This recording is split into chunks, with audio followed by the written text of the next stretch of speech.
Your Excellency, Dr.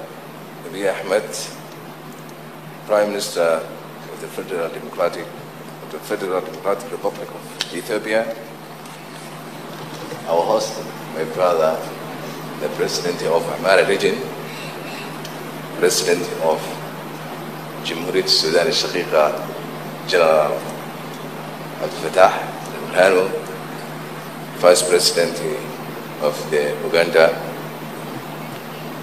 Excellencies, current and former heads of states and governments present here today, esteemed scholars and representatives, ladies and gentlemen, good morning. In Somalia, as many African countries, we discuss solutions and negotiate settlements for our problems under a tree. Sitting here today with my brothers and sisters from different parts of the continent under the Tana Forum symbol of baobab tree assures me of the endurance of that spirit. As we mark 10th anniversary of the esteemed forum, I would like to congratulate and commend its organizers for staying true to that spirit and maintaining a significant platform that engenders frank discussions to explore African solutions to Africa's most pressing problems. Your Excellencies, we have saying in Somalia that says, "Regoshis wa nabat," which translates to peace is the bed on which men can rest. Our continent is contending with unprecedented threats that impacts the survival of our people, our landscapes, and the very existence of our nations. We can spend hours listening to these threats and analyzing their causes and effects. However, I believe in order to build resilience in our respective nations and in our continent as a whole, we must contend with two significant factors that could have the biggest impact in addressing any threat: connectivity and people. Ladies and gentlemen, in the one hand, an ever more connected world is bringing unconventional global challenges closer to our doorsteps, exposing our weaknesses and amplifying our fragilities. On the other hand, the lack of connectivity in our continent and in many cases within our nations as well is hindering our ability to pool our resources and individual advantages to respond to challenges adequately and collectively. The absence of adequate infrastructure and the inability to access basic services and economic opportunities only leads to exclusion, fuel conflicts, and threatens peace and stability. And as the COVID-19 pandemic demonstrated, infrastructure connectivity can play a significant role in preventing emergencies from becoming endemic. Therefore, we must underscore the importance of the connectivity in realizing our aspiration for sustainable peace and security. Your Excellencies, ladies and gentlemen, here in our rich continent, the most significant asset we own is our people. Yet, climate change is posing existential risks to every living being, driving food insecurity,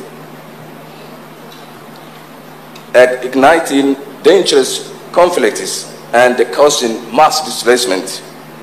Each day, our communities struggle to adapt to this extraordinary challenge, they are yet again faced with other threats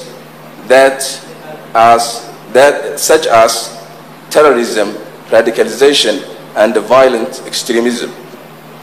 In our experience, the only way to withstand such a challenge is to involve the people who are, at the end of the day, the ones with the real power to bring about lasting and a fundamental change. In Somalia, for example, the failure of 4 consecutive rainy seasons has caused one of the most severe droughts in living memory.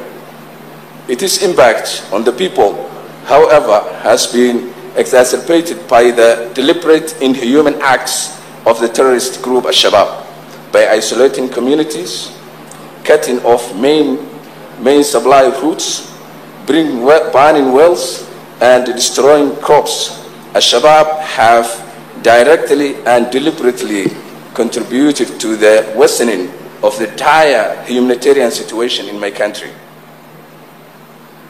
And when people had enough, they rose up to expel this cancer from their midst. Dulmidid, the rejection of any form of oppression, the name given to the current and the ongoing offensive against Al-Shabaab and the similar terrorist groups in Somalia. It takes root in our new comprehensive strategy to liberate people, their territories, properties, and lands from grips of violent extremism. The core component of this strategy is our people. My brothers and sisters, our administration envisions a Somalia at peace with itself and at peace with the rest of the world. And as we nurture cohesion within the political settlements, we also within our societies, through reconciliation and the political settlements, we also prioritize peace and security. Hence, as soon as we took office, we denounced the strategy of containment and announced a comprehensive offensive against terrorism in Somalia.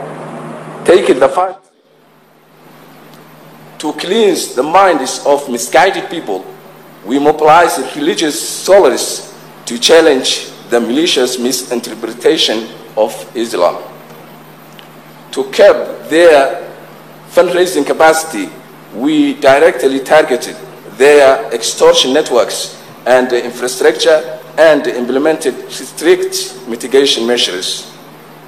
And as we launch our operational campaign, local communities organized themselves took up arms and with the help of our SNA force liberated their towns and villages. We may have lost many heroes in this process, but in the past 3 months only, terrorists have been eradicated from an area covering 150 kilometers in central and southern Somalia, a significant victory worth celebrating. Dulmidid is at its earliest stages. However, its success so far can serve as a proof of concept for a model of promoting peace and security through the effective engagement, empowerment, and mobilizing of local communities. It would be great to see this model replicated everywhere. Innocent people are suffering at the hands of the ruthless gangs attributing misguided nations to religious ideologies in order to oppress and enslave communities. Our people are the key to attaining this peace, stability, and prosperity we aspire to. Our role as their leaders is to provide them with support and instill a positive shift in their mindsets that will encourage them to take constructive actions. In conclusion, please accept my gratitude my sincere gratitude for the opportunity to share my thoughts in this unique platform. Thank you very much.